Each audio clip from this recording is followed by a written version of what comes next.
So, this is me back in the car once again. This week for People Make NNE, it's the last of our pastoral staff videos, which actually means it's me who's being interviewed. Now, I know quite a lot about me, but who knows what I'll say. However, you might be wondering why I'm in the car. Well, actually, I'm going to Richard's house so that Richard can interview me. The way that this scheduling has fallen means it's a ridiculously busy week, and the easiest way to get it fit in is for me to go to Richard. So actually, instead of me providing the food, instead of me providing the seat, and instead of me conducting an interview for me, which quite frankly would be a lot of me, Richard is going to interview me at his house, and I'm hoping he's got my favourite cake and my favourite black coffee. So, yeah, this is your chance to meet the person who's been conducting the conversations with everybody else. And let's see what I share, shall we?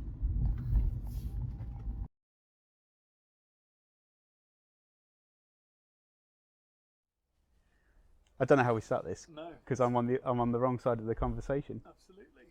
I've done my talky bit in the car, Okay. bemoaning the fact that you've made me come to you. Yeah, well, hardship. On the plus side, though, you're feeding me, so I'll take it. Hello, everyone, and welcome. It's really good to welcome you and to welcome Marc to be interviewed and to sit in the hot seat for a change, which is good news from all of our point of view. But yeah, it's really good to welcome you as we get to know the team a little more, and as we hear a little bit more about Marc. So should we get straight into the quick fires and then? Well, yeah, let's go for it. Yeah. Okay. Yeah. So, what is your full name, including the embarrassing middle bit? Including the embarrassing middle bits, Marc Alexander Stewart Williamson. So I make up for some of the members of staff who have boring names. Mm-hmm. Awesome. How old are you? I had to write this down because I'd forget it otherwise, but I'm 35. 35. So, as you have been celebrating in various conversations, you are indeed one of the youngest Yes. on the team. September, definitely the youngest. Definitely. Although I think September makes me the youngest presbyter. Yeah. Wink. And what's your role in the circuit? That's a very good question. My employed role is to be the youth worker for the circuit. Over the last year, that's taken all sorts of different shapes, and yeah, I think still officially youth worker. Yes, I think still officially that, and in terms of some of the practical stuff, probably. Yeah, good stuff. And what churches are you engaged with in particular, or where is that work engaged? Okay, So primarily at the moment, my youth work happens in Nuttall, in Hucknall, both at Central and East Side, and amongst loads of different schools across what was the former North. And as we explore what it looks like with the North East, then we'll see what those relationships look like, and where we can use some of those skills that I've got to develop relationships with new schools and things like that. And because it's a circuit role, obviously there are other people who do youth work in the circuit. So Yeah. I know that you've already got links and relationships that have built Yeah. on that. The aim will be to sort of see how we fit together and how we work together, and what we can do to support each other, really. What is the length of time in your role in this area? So I started at Nottingham North the same day as Andrew started in Nottingham North. So 5 years, yeah, because I can remember my first day. He says it wasn't. It was my second day. It's the first day he was meeting with David, and they were doing superintendent-y stuff. And then the second day he met me, and we sat in Costa, and I tell him that it felt like I was having a second interview, because he'd sort of just been lumbered with me as a member of staff, and he had no idea who I was or why I was. So lots of questions. Yeah. So 5 years, and we've kind of journeyed together through this kind of stage. But you haven't just been in youth work for 5 years. So how long have you been doing that sort of thing? Yeah. So I became a youth worker straight out of school. So at the age of 18, I'm 35 now. That means that come September, I would have done 17 years of of youth work across a number of denominations. So I started in the Church of England, and then I moved to the Church of Scotland, and then I went to an independent church, and now I'm a Methodist. What were your previous occupations, if any, in that 17 years pre and after school? Yeah, so like I say, I turned 18 in the January while I was still at school. In the June, I finished school and cancelled my UCAS applications, and in the September I started as an assistant youth and children's worker. Okay. So of the last 17 years, one was as a joint youth and children's worker, one was then as a full-time children's worker, during which I learnt that I don't want to do children's work, and then it was youth work ever since then. But while I was at school, I worked in a men's clothes shop. A gentleman's outfit. Yes, gentleman's outfit. Suits you, sir. Suits you. Clearly the arrangements are slightly different than they might have been Yeah. otherwise. But what are we having to eat and drink together, and why? Well, we're having black coffee because black coffee is the only drink that there is. And this is a spectacular lemon cake. I believe it's reminiscent of the one that you talked about as being your best ever cake. And actually, if I were to choose any flavour of cake, it would be a lemon cake. So, yeah, I don't mind that you're feeding me. No, well, I'm very pleased to, though it doesn't quite. I'm absolutely sold on lemon cake as well, but it's not quite samosas either. So, This is true. balancing it. I am like John. I'm more of a savoury character, so I would always go down the savoury route. But lemons, there's something about lemon cake. Yeah, I agree. So shall we? Yeah. And see where we get. Let's do it. Okay. Thank you. Do the magic.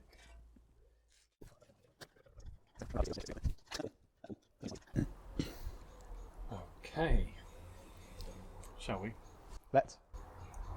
So, I think we've worked out already, but your favourite flavour of cake is Lemon. with tea or coffee? Coffee. I can drink tea. Yeah.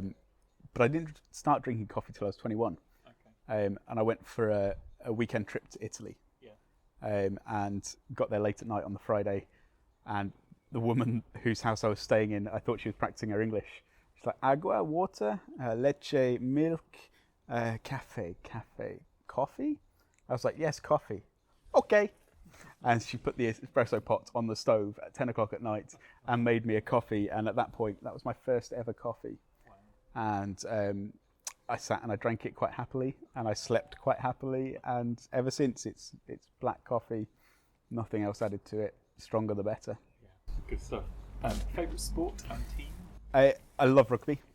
I used to play. I spent a few years playing down in Chesham before I left there, and before kind of work took over and I couldn't get to training and things like that.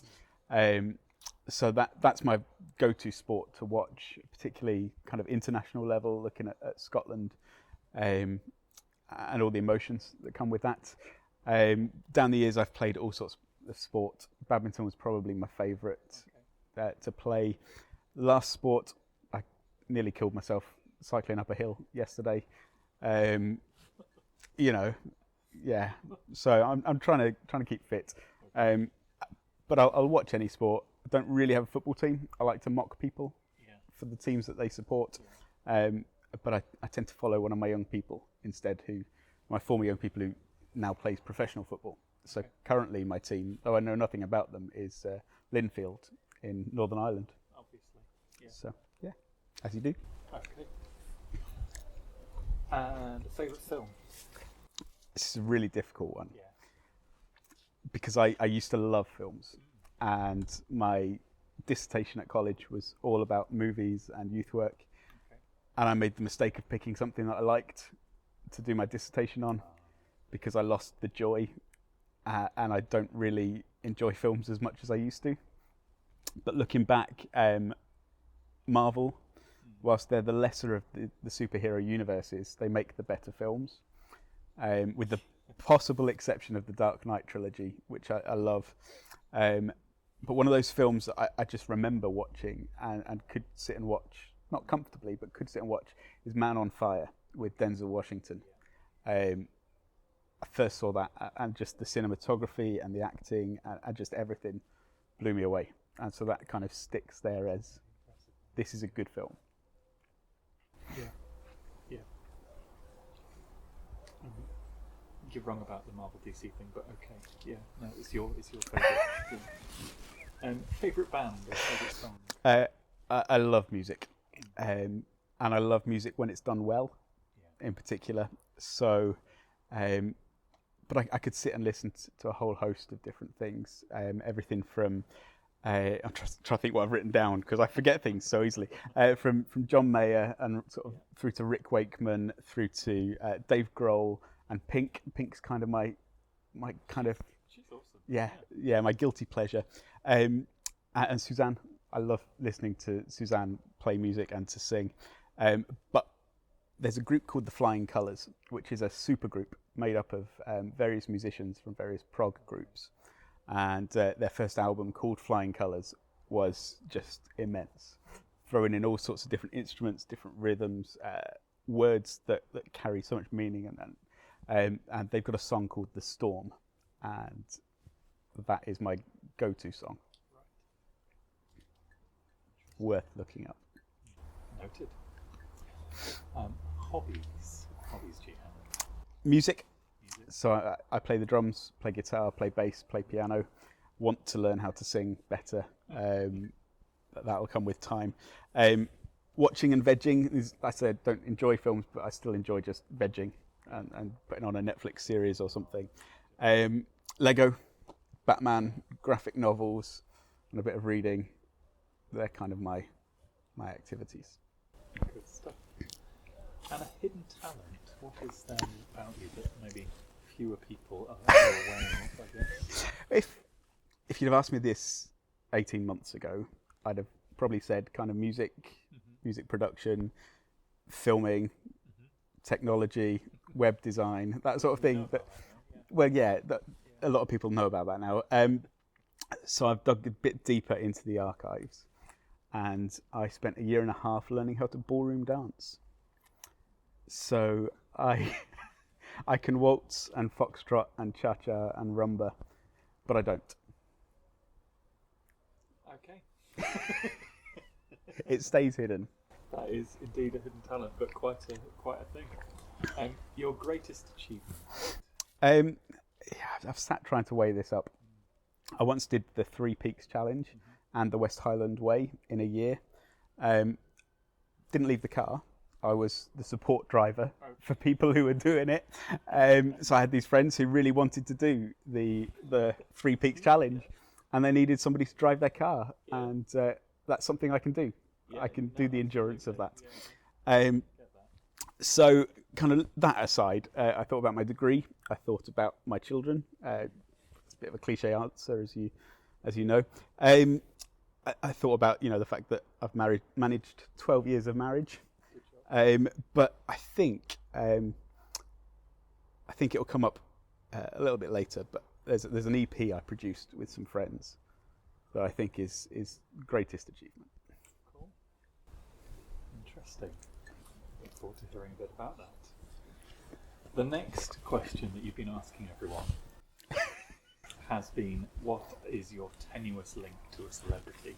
Yeah. I'm hoping you've got one. I've got a couple. Again, it's basking in the reflected glory of other people. Okay. So when I worked in Glasgow, there were 2 young people in particular who went down different routes with what they were doing. So one is Cammy, who plays professional football. He played for Rangers.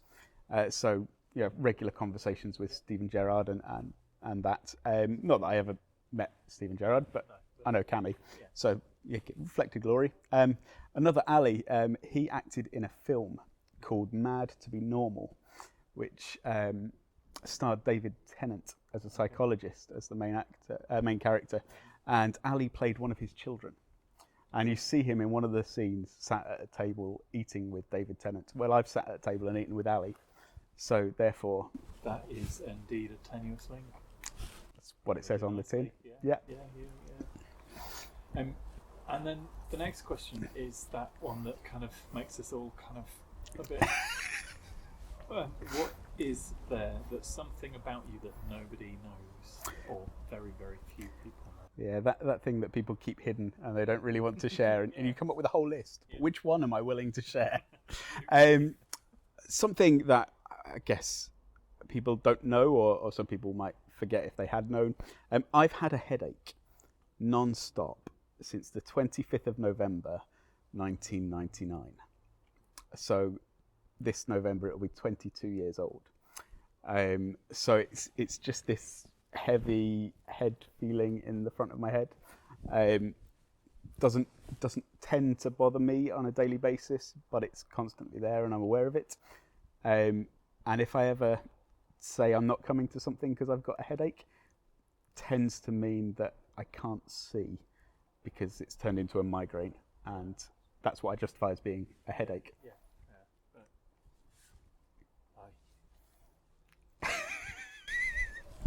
The fact that it has a birth date. Well, it was a friend's, or one of my parents' friends' birthdays, Okay. and I came home from school that day and could tell it was bad, and then had 2 weeks off, and then it never disappeared after that. So, Ladies and gentlemen, pray for our brother. What random item have you brought that tells us something about you? okay, so I have brought my Lego Batman, which was my Father's Day gift That is from my children. excellent. Obviously, the 1960s, yeah, Adam West was the best Batman, in my opinion. So I have brought this, but actually the other thing is, before I left Glasgow, a group of friends and I created an EP. We had this band called Project Worship, and we spent 6 years or so just making music together in dirty, dark, weed-smelling rehearsal studios late at night. You know, we'd regularly meet on a Monday from 9 till 12 at night just to make music together. And before we left Glasgow, we decided what we needed to do was have some of this recorded for posterity, just to prove that we'd done something with those 6 years and the £30 a week that we paid to the recording studio and all that stuff. So we went to the Foundry Music Labs in Motherwell and paid through the teeth to get this this EP recorded. And so the EP features 6 songs that are all original, all written by members of the band, 2 by me, 2 by Dougie, 2 by Andrew. And yeah, so that's probably my greatest achievement, as well as kind of another tenuous link. The recording studios are part owned by one of the Duffin brothers, who is from Wet Wet Wet. Okay. And so as he was walking past as we were playing things, he stuck his head in to say, "Have you tried doing this? Have you tried doing this?" Right. And the guy who did all the sound recording and the mixing for Love Is All Around, and had all of the awards up on the wall. So that's another kind of tenuous link. But kind of that reminds me of kind of the hard work of music. It reminds me of what it's all about. For a good, let's say 6-7 years, the 6 of us almost had our own church. It was that place where we came together when life was difficult. And so that EP, which has only been listened to by perhaps 2,000 people, it's on Spotify, it's on YouTube, it's all over the place, but it's for us rather than for other people. And it reminds us of that time together. Yeah. Camaraderie and fellowship. Yeah, and hard work. Blood, sweat and tears. Wow. Yeah. That's really cool.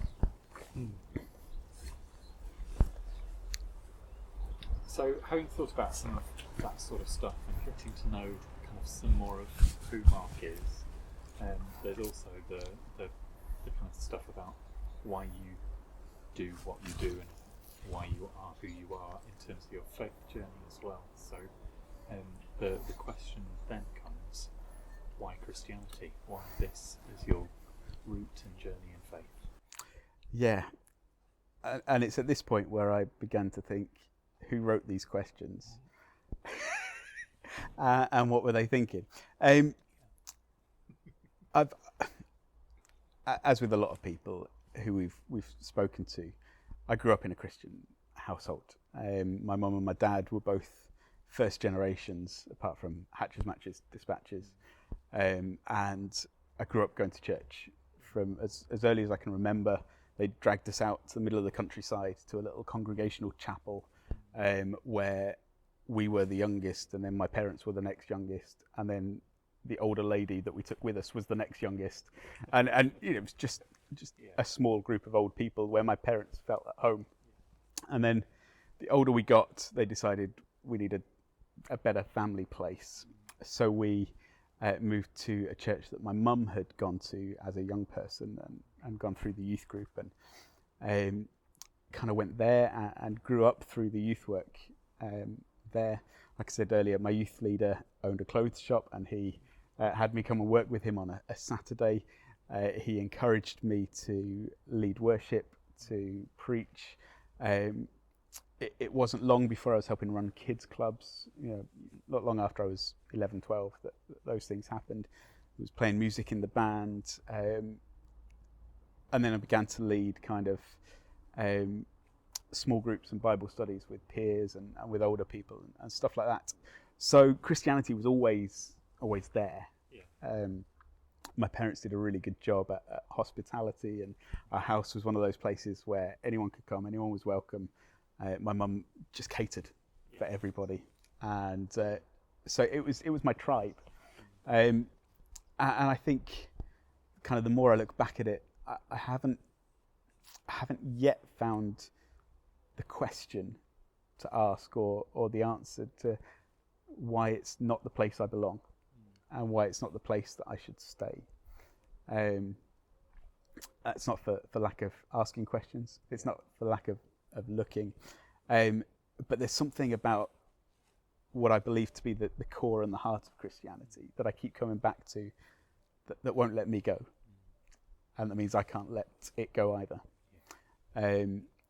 Now, I'm not necessarily tied to a denomination, as my employment history has gone, but anywhere I can find those people displaying that core, and where it's done well, I'll claim that Christianity.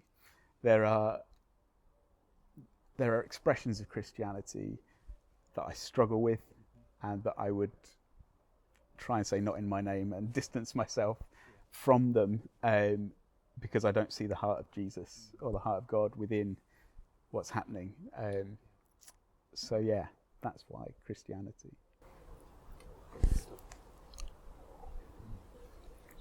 And you've alluded to it in some of what you've just said and a little bit earlier, but why the Methodist Church? At the moment, because they pay me.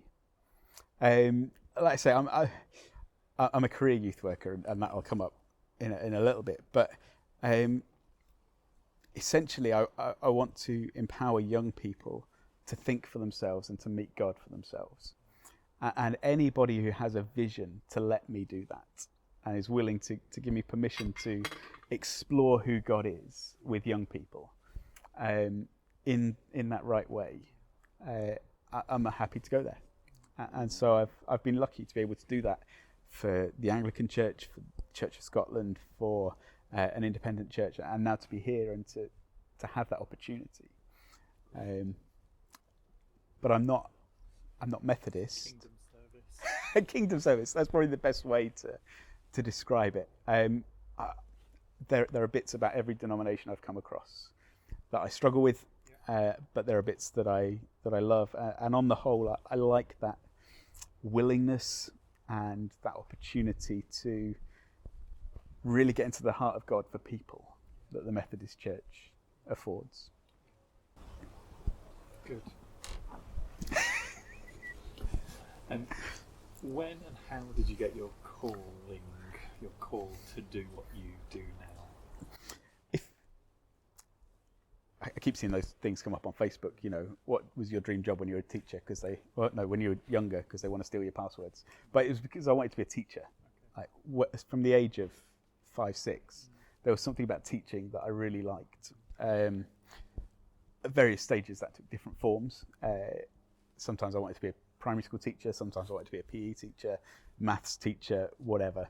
And as it... Yeah, sure. Well, maths was something I enjoyed, and so I thought that'll do. So as I went through school, that was kind of my aim and my thinking. So I got to A levels, and I did A levels in maths and further maths, in French, and then did AS levels in PE and performing arts as well. And I say I did them. I sat in the lessons. Those were the subjects. They were the subjects that were on my timetable. I didn't do them justice. I could have done a lot better. And so, having applied to 5 universities to do degrees in maths, and then my 6th UCAS application went to the circus space in London to do a degree in circus skills, including finance and how to run a circus and trapeze artistry and clowning and things like this. So having put that through as my UCAS applications, I realised I'd failed maths and I wasn't going to pass the fitness test to be a trapeze artist. So I pulled my UCAS applications. Clowning I had down. I could juggle, and I had my own unicycle. I could. See, I wasn't even thinking that detail, but okay. I had the face for it as well. That better. Okay. Yeah. Just not quite as big as they could be. So yeah, I pulled my applications for universities. Didn't tell my parents. They found out when they bumped into a teacher in Tesco's, and the teacher said, "It's a shame Marc's pulled his UCAS applications, isn't it?" And so, yeah, it was an interesting conversation. And so, my dad was like, "So what are you going to do?" I said, "Well, I'll work for a year and I'll figure it out." And so shortly after that, I was leading worship for a town-wide youth event. I'd moved from the drums to singing. I try not to sing where possible, but it was easier to get a new drummer than it was a new singer. And part of my job was to invite somebody to come and speak at the event. And so I knew this guy, Matty, who was a youth worker, and I really liked him, and I thought he'd have something to say, and he was free. So he came for this event, and he was speaking to me afterwards. He said, "So what are you going to do next year?" I was like, "I've got no idea. I've pulled my UCAS applications and whatever." He said, "Well, I take on an apprentice every year to be my apprentice youth and children's worker for the church. It's July now. We haven't filled it to start in September. Do you fancy it?" And so I said, "Well, I've got nothing better to do." He said, "Well, come and have a look around the place. I'll take your drop of a hat, but come and look to make sure it fits." So we did.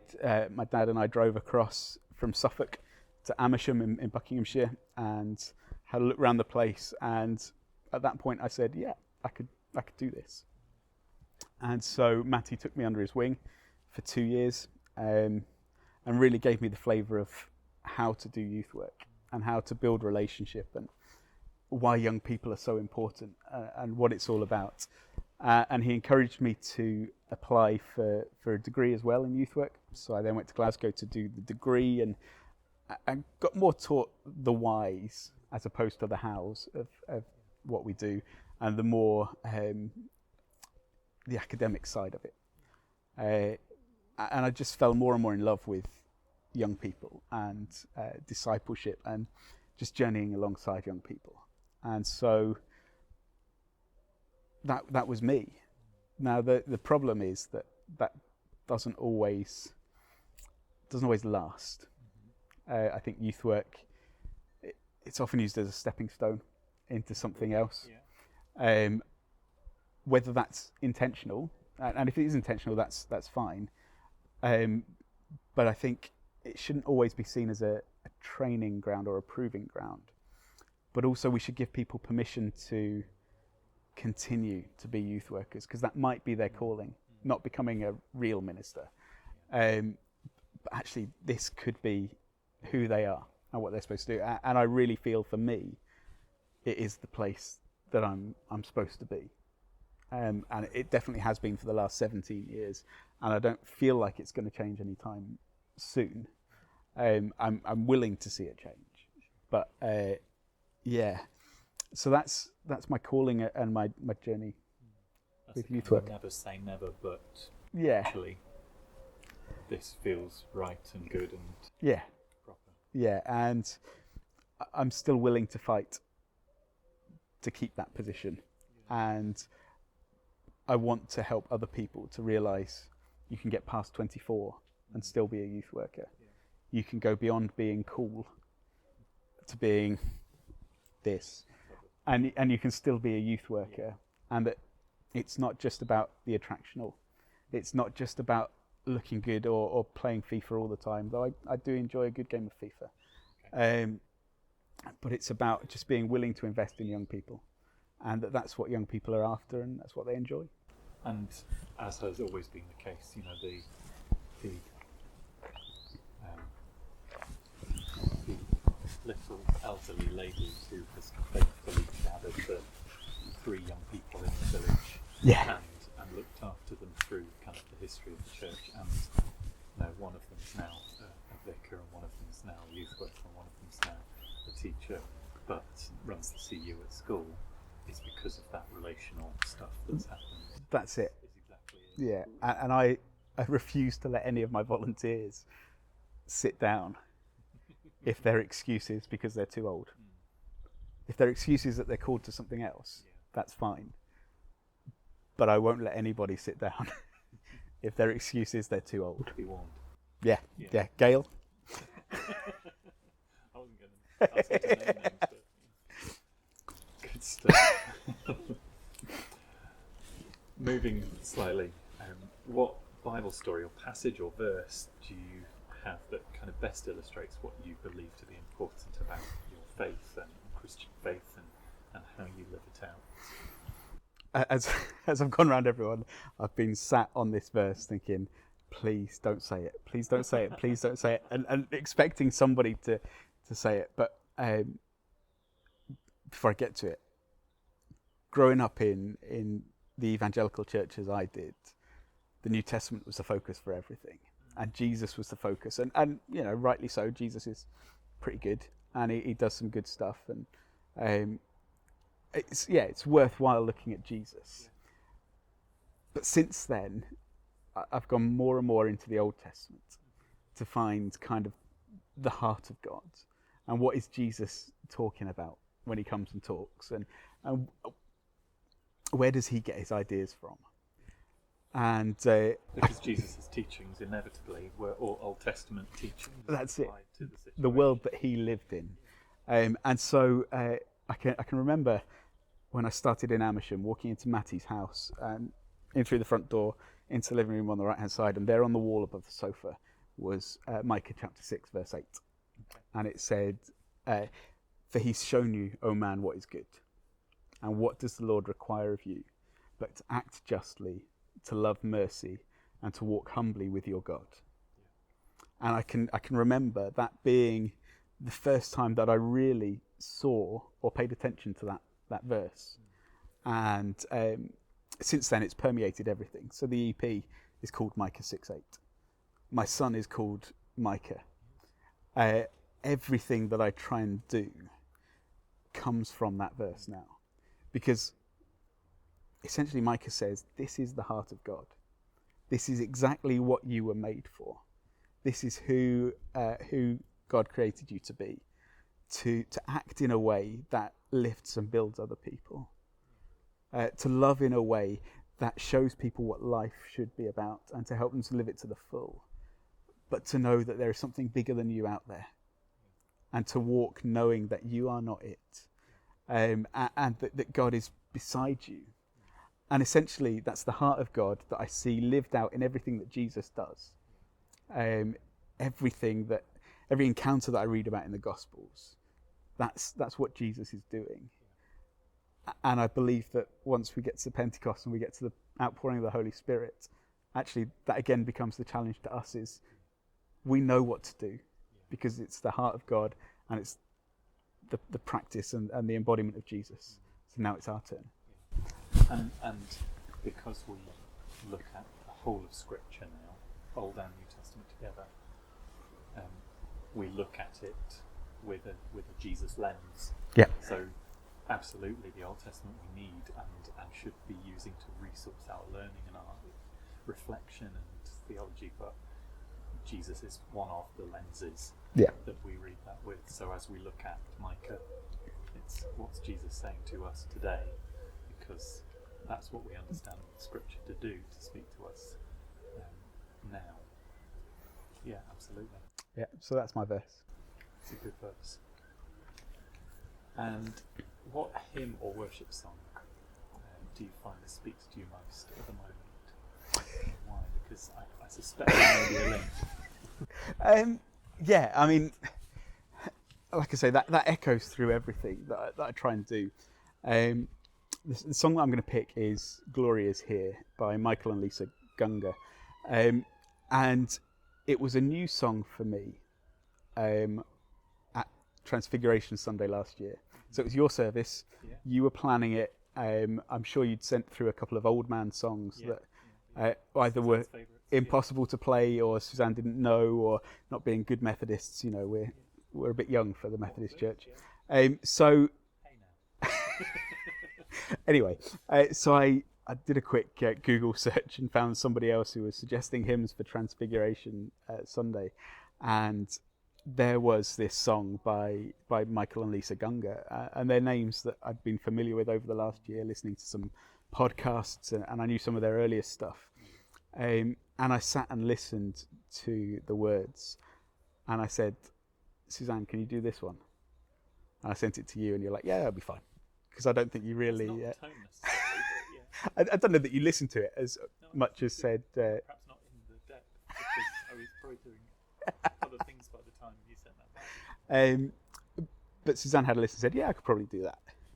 And then I heard her version of it before I sent it to you, obviously, and just listening to that phrasing and the words and the music, and that idea that for so long we spend looking into the future of when that day comes. Someday we'll see that glory. Someday we'll have this heaven place, and we'll all sit with our harps on our clouds, and it'll all be great, because that's what the promise is for being a Christian. Except, where is that glory now? And very much, I'm of the opinion that heaven starts now, and the kingdom of God is here, and therefore the glory of God is here. And where are we going to find it? Well, we're going to find it in the faces of the poor. But also, we're going to find it in those situations that are uncomfortable. But also, we're going to find it in ourselves. And I think that's something we need to be more and more aware of, is that glory is here. Yeah. Not just look at me, I'm great, but there is something in me that is this spirit. Yeah. And this presence of God means it's worth singing, worth shouting about in the here and the now. The kingdom of God is at hand. Good stuff. Good song. So I take it we're going to listen to that. I'll work my magic. Let's do that.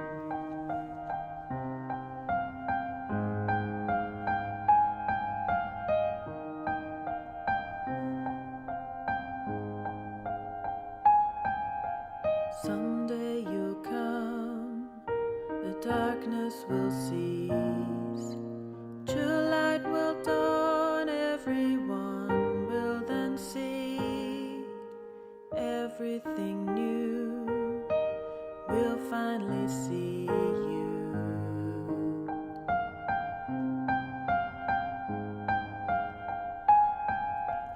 Awaiting that day, searching for more, while all along you are found with the poor. Help me to see you're all around me.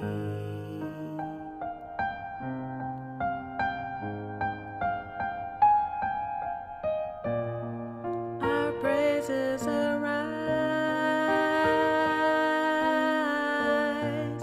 as we come to recognize Jesus is near, glory is here.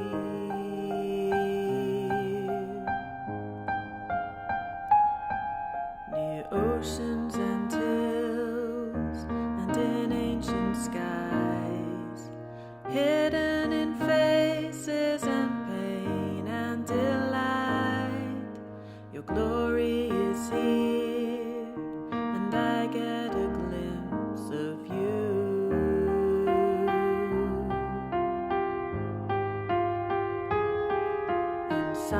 silence and prayer, and in bread and wine.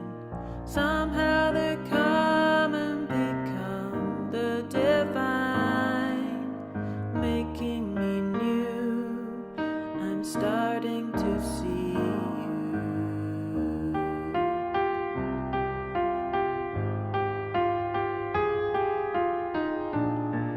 Our praises arise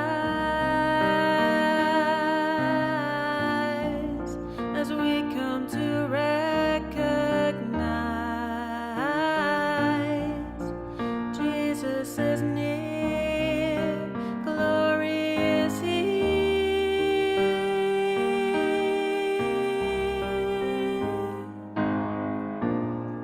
Our praises arise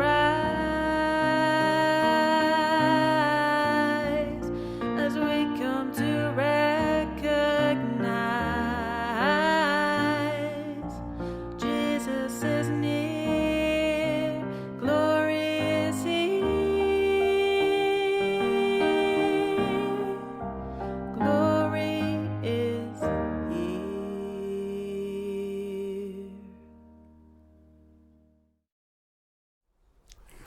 So glory is here. That's pretty exciting. Yep. What about your role in our circuit, your role as youth worker, do you get most excited about? I get excited about the permission that I have to get creative, and not just permission, the expectation that there's something fresh and something exciting that's going to come, and I get really excited about finding new ways to talk about old things, kind of those truths that are inherent to everything that we are as humans, that we believe as Christians, that perhaps young people might discover for the first time. But if I can do it in such a way that they remember it, which involves using kind of what they know, what they like. So I've got one young person at the moment who keeps reminding me that I did a series on the gospel according to Netflix.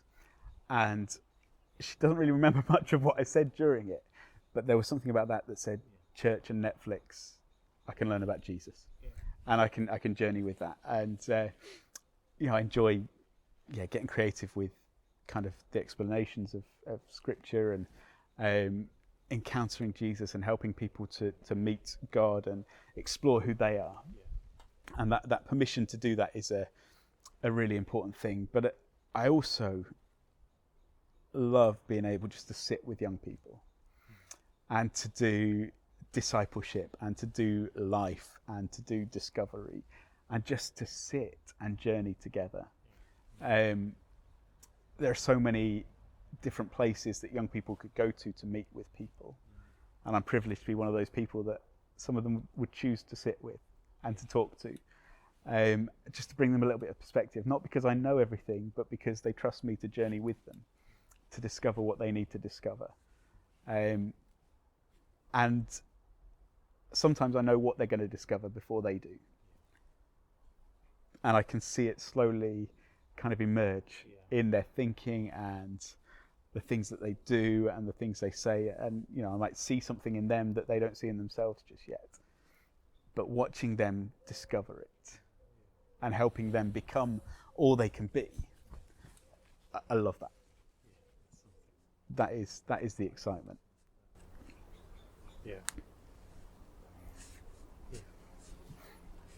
And what bits of your role do you get least excited about?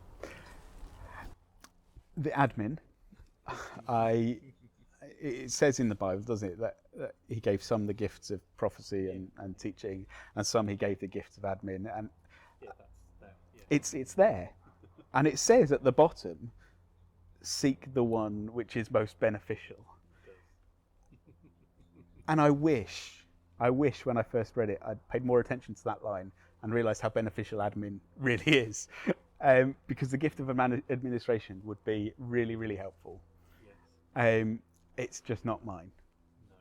So I struggle with it, and I can quite happily leave it to one side or put it in the pile of unsorted things, and then it just hopefully gets lost Sadly, not ever lost indefinitely. No. Every now and then I'm brave enough to do it, just delete all on my emails. I just hope that there's nothing in there that I really, really needed. But yeah, like, people are horrified when I confess how many emails there are in my inbox and things like that. No. But then the other thing that I hinted at earlier is having to explain my calling, or having to justify just being a youth worker, and fighting the cause of young people as well. I love it. It's a privilege to stand and to fight their corner, but I hate that I have to do it. It should be a given, and I'm here to do this, and here's the gift that you've got around you. Embrace it, rather than just fighting. Absolutely. How do you keep yourself going? What are your spiritual practices, or your disciplines of discipleship, I suppose, that help you in your continuing faith development? Yeah, going around the circuit and hearing people say about their 5 a.m. starts in the morning, and their ability to pray before they pick up their phone and check WhatsApp, and read something first thing in the morning, and sit down religiously to do their Bible study and read their notes. I sat there and I thought, okay, yeah, that would be great. And then I loved going to visit John, and John's honesty, because I could finally breathe and say, you know what, maybe it's not just me. Because I struggle with a lot of that stuff. I don't get up at 5 a.m. by choice. I get up at 5 a.m. if the children are jumping on me or whatever.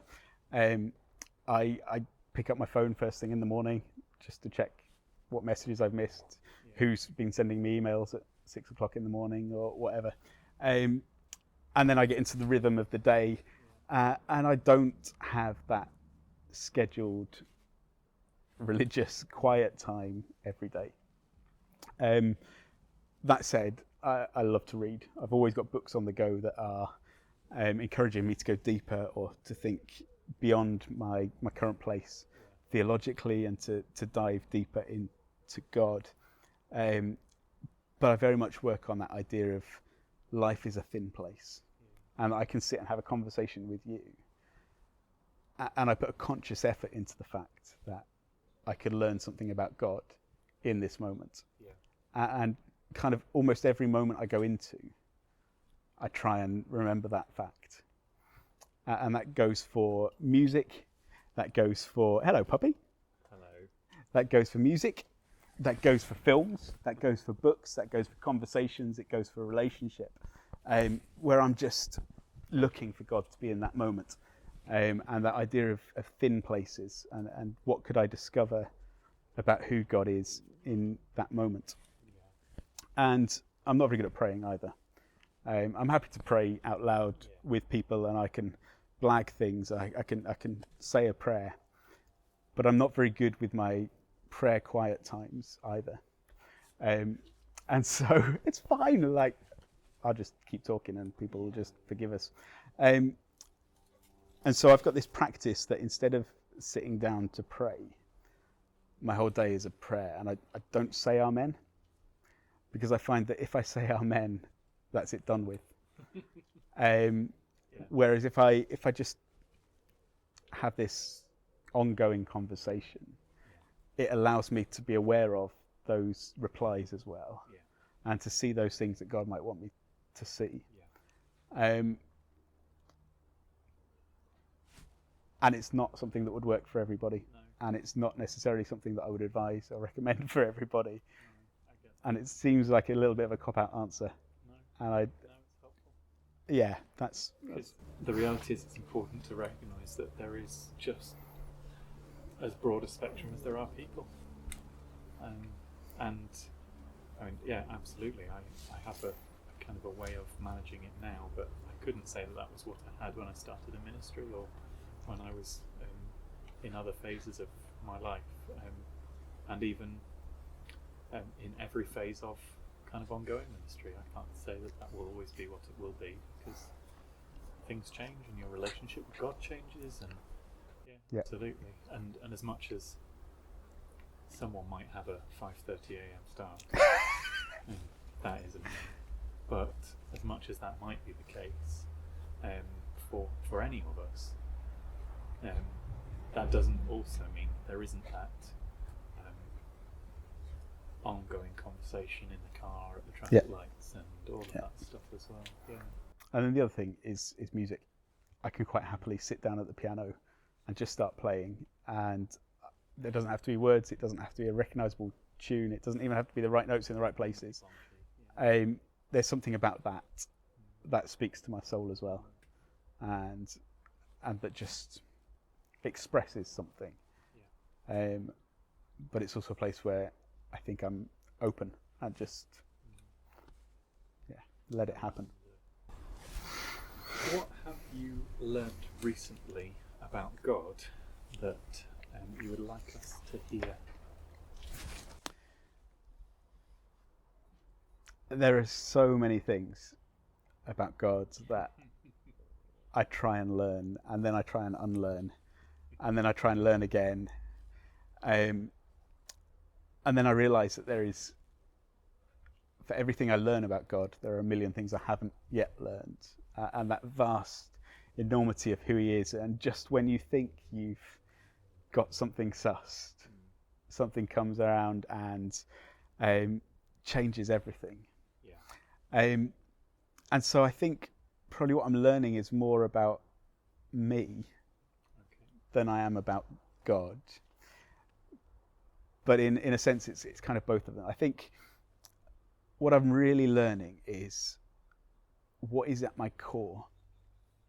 What is it that I have placed as being the most important thing in my journey with God? And is that really the most important thing? So all these things and these beliefs and these structures that I've put in the place down the years, from things I've read, from things I've watched, things I've taught myself or think I've learnt, do they need to be there? Are they good? Are they fair? Are they true? And are they the most important thing? And so it goes back, I guess, in part to Micah 6:8. What is it to act justly? What is it to love mercy? What is it to walk humbly with God? And so that has become and re-become my core. And everything else either fits into that or it's less important. And I think that sometimes, and with some of us, we create bigger cores, and we add this thing in as being really, really important, and that thing in as being really, really important, and that thing is, and the problem with adding more and more things in is that when one of those gets taken away, the whole thing gets unsettled. By narrowing my core down to act justly, love mercy, walk humbly with God, so the heart of God, the example of Jesus, and the ability of the Spirit, you can't take that away. And as much as I've tried to kind of wrestle with that, to pull it to pieces, to work out, where the flaws are within that, I can't.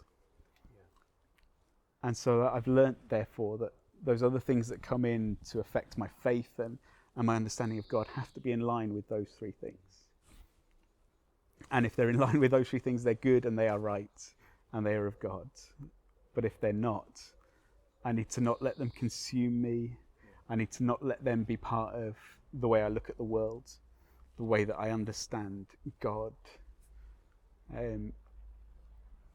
which kind of brings about this more inclusive way of living as well, I think. And informs your youth work and informs your parenting and informs all of stuff. That's it. Of life. Yeah. I can't remember when it was, we'll have to look it up. But that was the theme, that verse was the theme for the presidential, for one of the Methodist years in the presidency recently.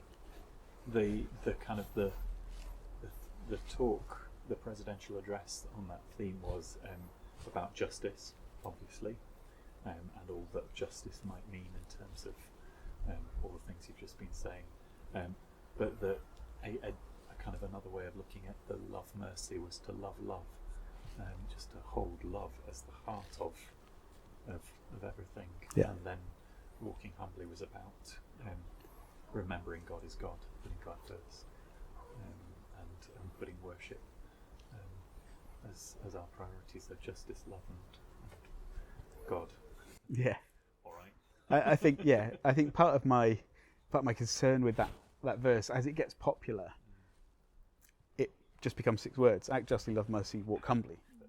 There is that with your God at the end, and I think that is act justly with your God, love mercy with your God, and walk humbly with your God. And if you take him out of the picture, yes, it's a happy enough way to live, but it takes the perspective. God has to be there for me, for it to be a complete picture of what it is. Good stuff. Nearly the last question, I think. What is your vision for the people of Nottingham North East as we move forwards together?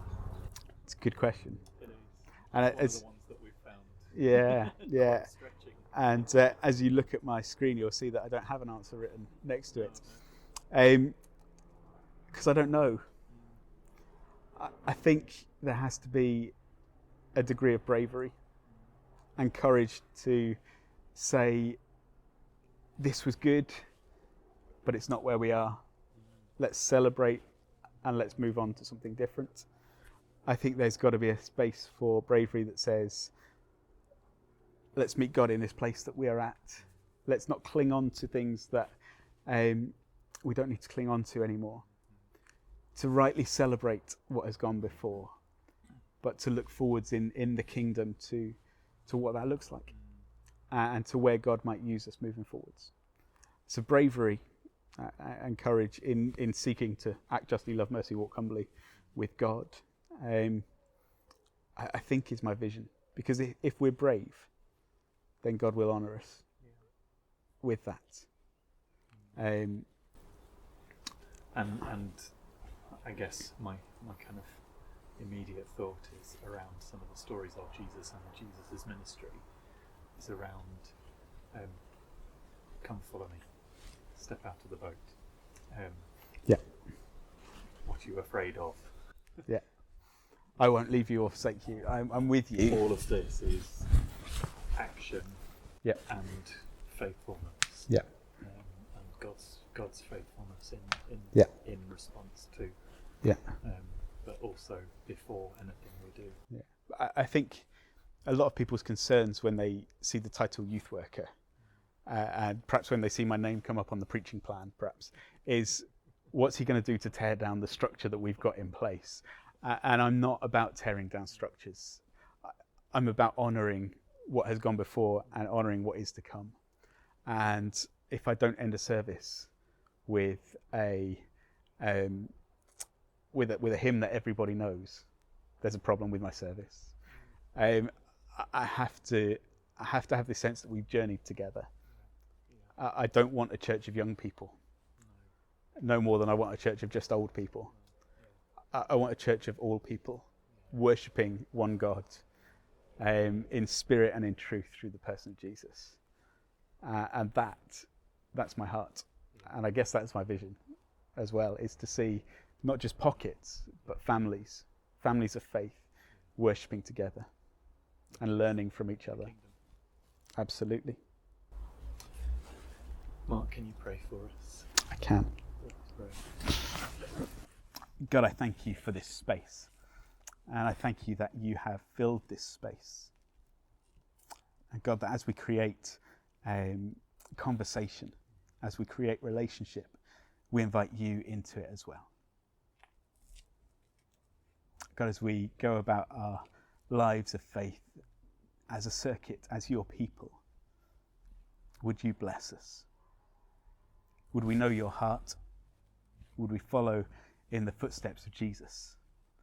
And will we know how to do that by the power and the person of the Spirit in and through us in all we do? Because God, we want you to be praised. We want you to be known. because you are worthy. Amen. Thank you very much. Thank you. And now I'm a Methodist. And all the better for it. Apparently so. Yeah, perfection and all that. Oh yes, yes. Very well. I just need a Baptist, and then I've got bingo.